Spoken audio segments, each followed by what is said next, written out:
చెప్పినట్టుగా వాళ్ళు కొన్ని కేసులు ఉన్నాయి, మీ మీద ఉన్నాయి. కేసులు పెట్టిన వాళ్ళు మీరు ఒకసారి లేండి.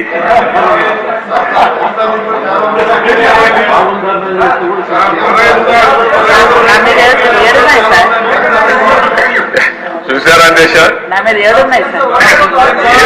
7 కేసులు ఉన్నాయి. అంటే రాజకీయ పోరాటం చేసిన వాళ్ళందరిపైన కేసులు పెట్టారు.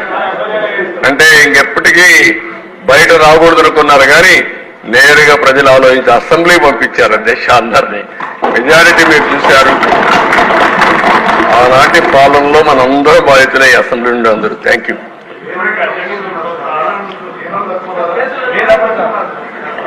నెక్స్ట్ మీ ఇంట్లో నారాయణ గారు చెప్పినట్టు ఇది నేను చెప్పింది వాళ్ళ పేర్లే ఎక్కువ టైం అవుతుంది చెప్పలేకపోయాను కానీ ఇంట్లో ఉంటే మన పెళ్ళిళ్ళు పిలిచేవాళ్ళం కుటుంబ సమేతంగా. ఇప్పుడు కుటుంబ పరివారం అందరిపైన కేసులు పెట్టారు. అందరి మీద ఒకరిద్దరు కాకుండా అందరిపైన కేసులు.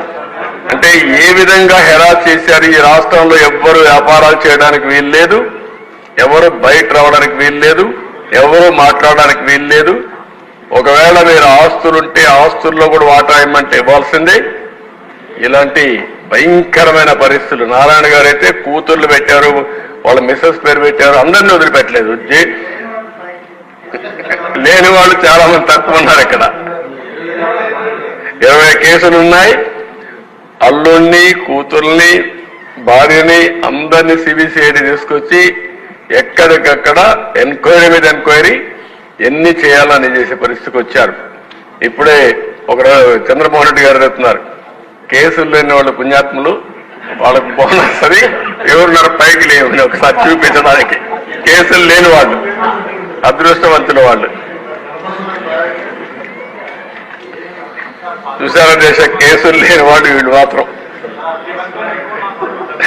మెజారిటీ బాధితులు. Okay, thank you.